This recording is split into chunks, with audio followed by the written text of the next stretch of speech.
Vabbè, detto questo, tu sei superstizioso o no? Io no, assolutamente no. Tra l'altro a me venerdì 17 portò fortuna qualche annetto fa. Perché? Perché feci il mio primo live all'estero in Danimarca, a Copenaghen, e andò benissimo, per cui quindi, ma non portò fortuna ai tuoi genitori perché tornasti. Sono poi. tornato, quindi. E quindi vedi come le cose poi possono avere due chiavi di lettura diverse. Lo stesso evento può avere due chiavi di lettura, il famoso rovescio della medaglia, no? Ma era preoccupata, no? Devi andare così lontano, devi prendere. Ma dove eri lontano? Tutti questi devo andare a Copenaghen, no? Copenaghen. Ho preso 4 aerei in 2 giorni. 4 aerei pigli a Copenaghen. No, perché 2 all'andata e 2 al ritorno. Cioè dice, questo venerdì 17, chissà se poi non donne.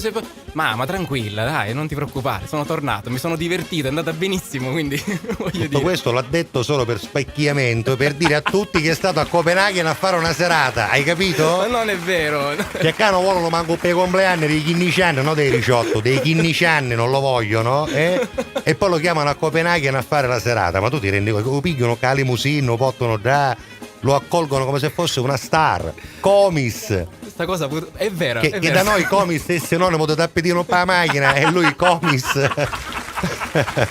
A Catania Comis è vero è sinonimo di tappetino per la macchina e poderino e poseggiolino, perché non è sedile, attenzione, poseggiolino. No, comunque no, spieghiamolo anche per gli amici che ci ascoltano da Palermo, da Messina. A Catania c'è un famoso negozio di accessori per automobili, tra cui tappetini su misura, ecco perché sono molto famosi, che si chiamano Comis. Esatto, è una famiglia storico, esatto, sì, che si è accattato praticamente tutta la via dei botteghi che ci sono, tutta la via si è accattato è vero. Di fronte agli archi della Maria. I like a talent on my mind.